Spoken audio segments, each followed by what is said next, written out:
Before we ride any further down this dusty trail, drop a word in the comments and tell us where you're watching from. The desert stretched wide beneath a sky that bled into twilight, every line of horizon softened by heat and distance. The land was empty of voices, save for the low hum of cicadas and the sighing of wind over dry grass. A cottonwood tree leaned crooked at the bend of a creek, its roots half exposed by the restless water. Beneath its tired branches sat a man, hat tipped low, the brim shading eyes that had grown used to watching without expecting much to change. His horse grazed nearby, ribs showing faintly through its dusty coat. Silence pressed around him, familiar as the ache in his joints. He thought of nothing, because thinking was dangerous. It brought ghosts too easily, memories he had spent years tamping down like coals in ash. He rolled a cigarette with slow, deliberate movements, the paper rasping against callous fingers. The small fire he struck seemed loud in the stillness. Smoke curled upward, thin and uncertain, before the breeze tore it away. He did not mind. Smoke was like the rest of his life. Things came, things went, nothing held. He leaned back against the trunk, boots stretched, eyes tracing the pale moon that was climbing the darkening sky. A man could vanish here, and no one would mark the loss. That thought, once sharp with pain, had grown dull with time, worn down until it felt like truth rather than wound. He had not touched a woman in years. He had not expected to again. The ache for closeness had hardened into something quieter, a companion rather than a torment. The sound reached him faintly at first, something beyond the ordinary rush of water. He frowned, lifted his head. A thrashing, a frantic splashing. His horse raised his head too, ears flicking forward. He stood quickly, hat falling back on its cord, and walked toward the river's bend. What he saw stopped him for a breath. Two figures clung to a log caught in the current, their dark hair plastered against their faces, bodies weak with effort. For a moment, he thought he saw death itself trying to drag them under. Then instinct replaced wonder, and he ran. The bank was steep, but he scrambled down, boots sliding, heart hammered with a force he had nearly forgotten. He waded into the water, cold against his legs, and grasped the nearer woman by the arm. Her skin was chilled, slippery. He hauled her toward him, nearly losing balance as the current tried to take them both. She gasped, coughed, and sagged against him, too weak to stand. The second clung tighter to the log, eyes wide, lips blue. He reached again, cursing low, and pulled her free. Both women collapsed against him, their weight heavy, their breaths shallow. Somehow he dragged them back up the bank, one arm at a time, teeth clenched with the effort. They lay on the dirt, trembling, half-conscious, faces streaked with river mud. He crouched beside them, his chest heaving. Their clothing was torn from the struggle, skirts plastered to their skin, beads and fringes tangled. They were young, though not children. Their features marked them Apache, proud lines even in exhaustion. He brushed wet hair from one woman's face, searching for breath, and relief hit him sharp as a knife when he felt it stir faintly against his hand. The other coughed again, water spilling from her lips. He turned her gently, pressing her back until the spasms eased. Her eyes opened for a moment, dark and unfocused, before sliding shut again. He worked without thinking, fetching his blanket from the horse, wrapping it around both, building a small fire with trembling hands. He rubbed their arms, trying to coax warmth back into them.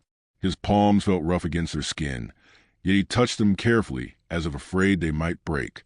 Hours seemed to pass before their breathing steadied, though the night had only just begun. The moonlight fell silver across their faces, lending them a fragile, otherworldly beauty. He sat back finally, exhaustion settling in, and watched them. He told himself he had only done what any man would, but he knew many men who would have turned away. When dawn came, pale and cold, one of the women stirred. She sat up slowly, blinking at the fire's remains, then at him.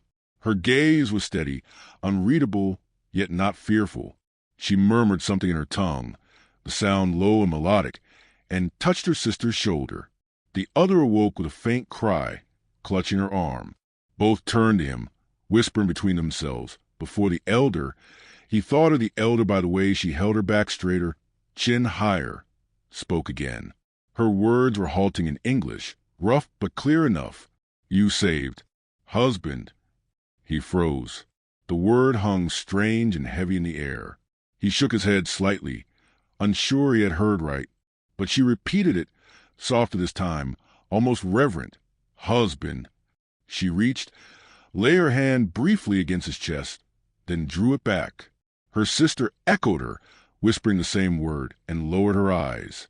He felt heat crawl up his neck, a confusion deeper than anything he had known in years. He wanted to protest, to say he was no husband, no man fit for binding. Yet the weight in their voices made refusal feel clumsy, even cruel. He swallowed hard, said nothing, only stirred the fire as though tending it might steady his mind. They stayed close to the flame through morning, drying, warming, their hair loose about their shoulders. He kept his distance, yet his eyes strayed too often. They carried themselves with a grace that no river could strip away, and something in him stirred that had been buried long. He hated it, feared it, but could not push it back. When they rose, testing their strength, they moved together like reeds bent by the same wind. They gathered what little remained of their belongings, wet sashes, broken ornaments, and then looked to him again, waiting as though his choice would decide the path forward. He cleared his throat, rubbed the back of his neck, and nodded toward his horse. They followed without question. The journey back to his homestead was slow, the horse bearing extra weight as he walked alongside. The women spoke in murmurs he could not understand, though sometimes a laugh slipped through, light and quick as birdsong. It startled him more than the river had. He had forgotten how laughter could sound in the open air. At his small cabin, weathered and spare, he brought them inside. They looked around with curious eyes, touching nothing, then sat where he gestured, silent again. He fetched dry clothes from a chest, his old shirts, rough trousers, and offered them. They accepted with calm dignity, retreating outside briefly to change. When they returned, the fabric hung loose but clean upon them, and he saw them not as strangers now, but as part of the space, as though they had always belonged within its walls. The day passed in tasks that felt suddenly shared. He cooked beans and cornbread, clumsy but filling, and they ate with quiet gratitude. One mended a tear in her borrowed sleeve-using thread she carried in a small pouch, her fingers swift and sure. The other tended the fire, coaxing it with patience he lacked. Their presence altered the rhythm of the cabin, filling spaces that had long stood hollow. He did not speak much.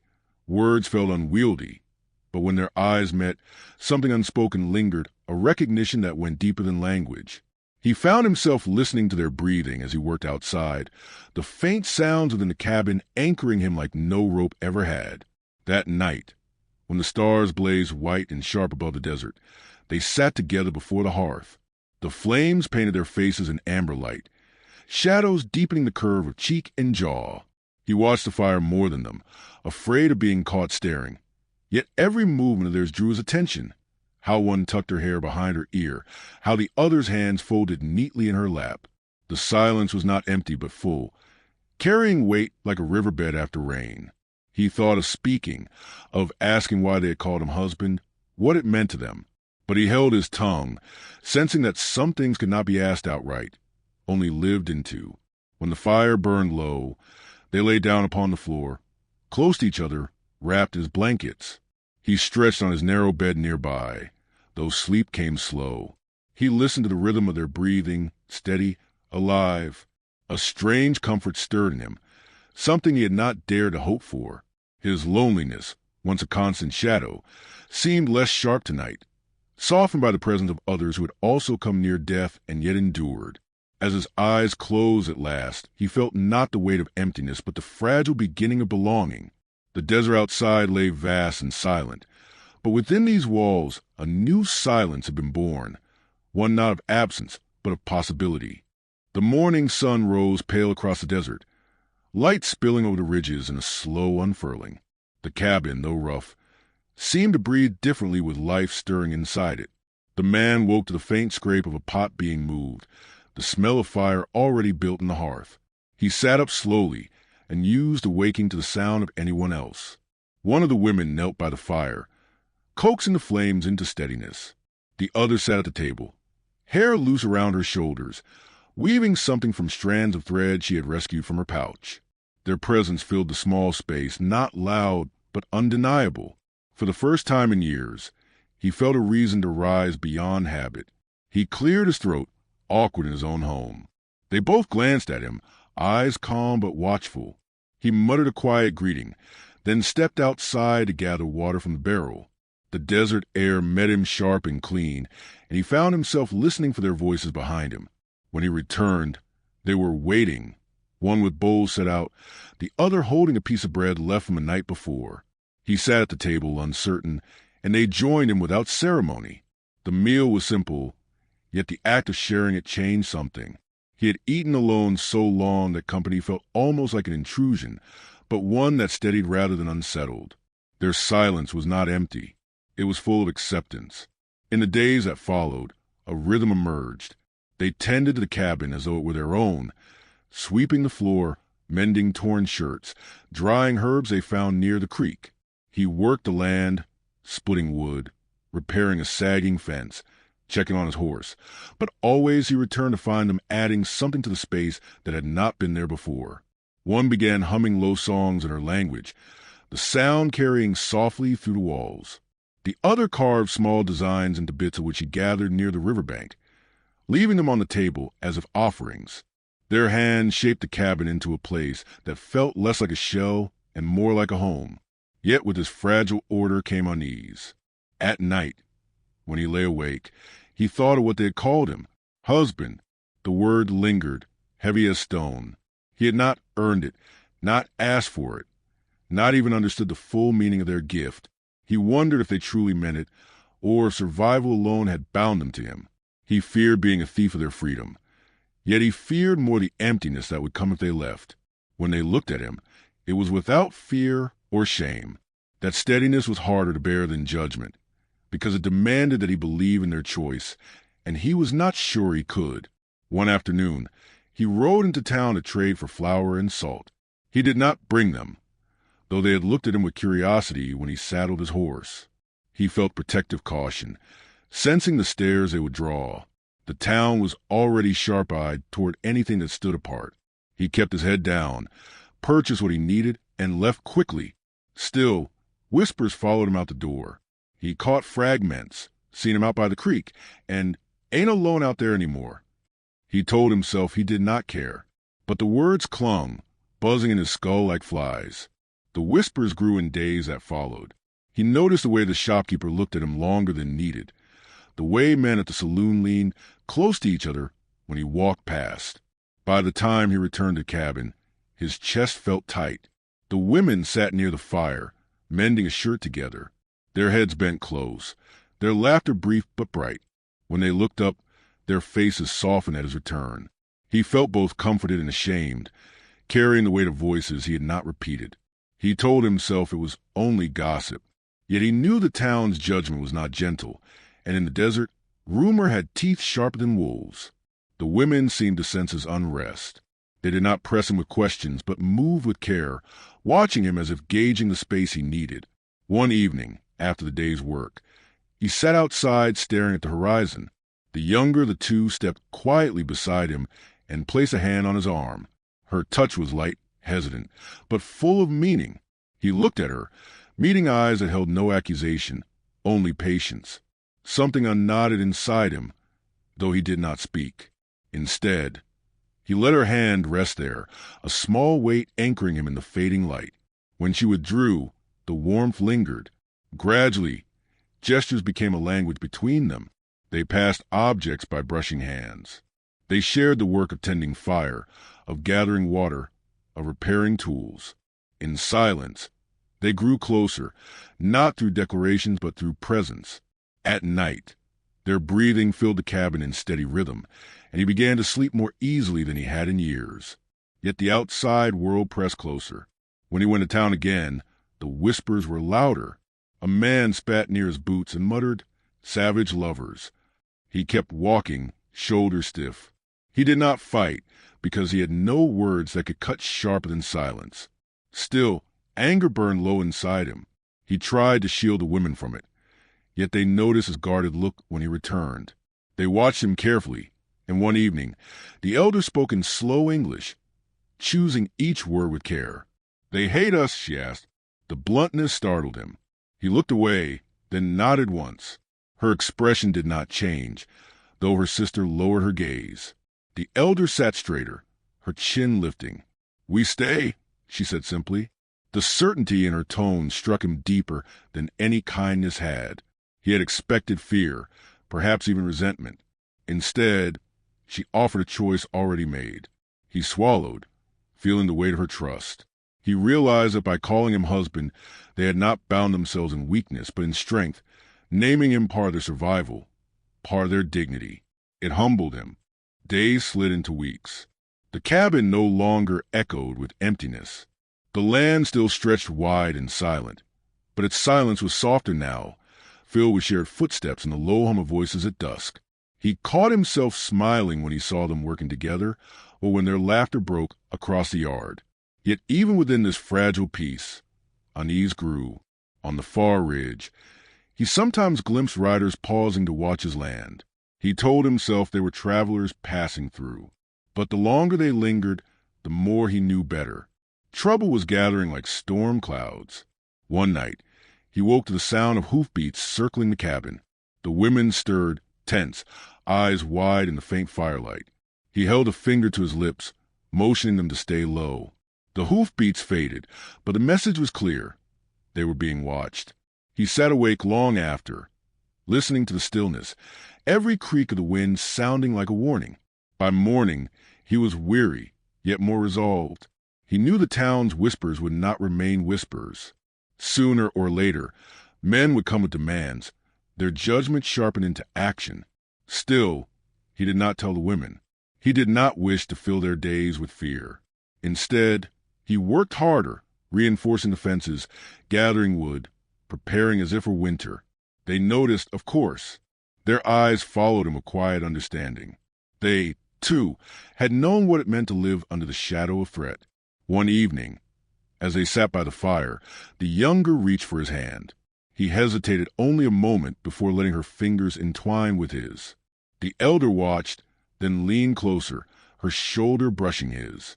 They said nothing, but in that silence he felt the strongest vow he had ever known. Not spoken, but lived, binding them together against whatever would come. The desert night deepened outside, stars sharp against black sky. Inside, the fire glowed low, casting light over faces tired but unafraid. He sat between them, hand held, shoulder touched, aware of how far he had come from the man beneath the cottonwood tree. Loneliness still lingered in him, but no longer as emptiness. It had transformed into a space that could be shared, filled not with ghosts but with living breath. Beyond the walls, danger waited, voices sharpened by prejudice and suspicion. But within, a fragile bond had been woven, stronger than silence, stronger than fear. As the fire crackled softly, he knew the days ahead would test that bond. Yet for the first time, he did not dread what lay ahead. He was no longer a man alone in the desert. He had something to stand for, and that knowledge steadied him like a hand on his heart. The days grew taut with stillness that felt less like peace and more like waiting. Each morning the cowboy woke before dawn, scanning the horizon as though trouble might already be riding across it. The women sensed his unease, though he tried to bury it beneath the rhythms of work. They stayed close to him now, not from fear, but from solidarity, as if they had decided that whatever came, they would face it side by side. The desert itself seemed to lean toward the inevitable. Coyotes howled longer at night, and even the wind felt restless as it whipped dust across the yard. It happened on a day so bright the sky seemed stretched thin. He had just set down his axe when he heard the distant thrum of hooves. The sound was steady, purposeful, not the wandering gait of travelers. His body tense before his mind even formed the thought. He stepped into the cabin, met the women's eyes. They had already heard it too. The younger's hand hovered near his arm, but she did not speak. The elder stood straight, chin lifted, her expression unreadable but fierce in its calm. He nodded once, and they followed him outside. 6 riders crested the ridge, their figures sharp against the white glare sky. They came down slow, dust rising in plumes, until they reined up at the edge of the yard. He recognized some of their faces from town, men who drank too much, men who sneered when they spoke of Indians, men who whispered when he passed. Their leader, a broad-shouldered man with a scar along his jaw, spat into the dirt before speaking. "We heard talk," he said, voice loud enough to carry. "Talk you've taken in squaws and claim 'em for wives. Can't let that stand." The words fell heavy, though he had expected them. He said nothing at first, only squared his shoulders. Silence was his habit, but silence now was not enough.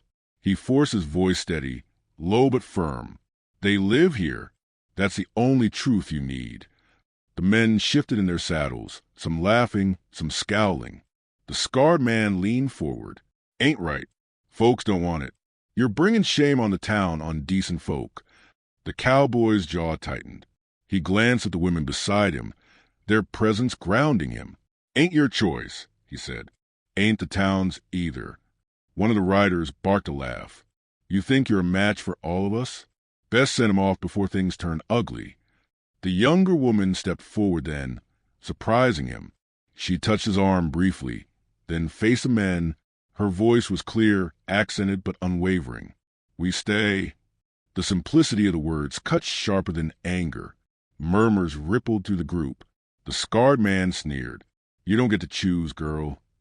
But the elder stepped up as well, her eyes burning. "We do. He is husband. We are wives. That is our choice." She spoke it like a vow, not a plea. Her hand found his, gripping it tightly. The younger took his other hand. Together they formed a line, facing the riders not as separate souls, but as one. For a moment, silence stretched. Dust swirled. Horses stamped. The air quivered with tension. Then the scarred man growled and swung down from his horse. "Then you'll learn the hard way." He stalked forward, fists balled. The cowboy felt the old weight of violence stir in him, the memory of battles long past. But he was not the same man he had been in those wars. He stood taller now, not for himself but for what he had been given. When the man lunged, the cowboy moved quick, catching his wrist, driving him back with a strength honed by years of work. They struggled in the dirt, fists flying, boots kicking up dust. The women stood firm, not retreating, their eyes fixed on him with fierce steadiness. Their silence was not fear but trust, and that trust fueled him more than anger ever could. The fight was brutal but brief. The cowboy struck the scar man down, leaving him gasping in the dirt. He straightened slowly, blood on his knuckles, chest heaving. He looked at the others, daring them to come. For a long moment, none moved. They were men used to easy cruelty, not men willing to face resolve that would not bend.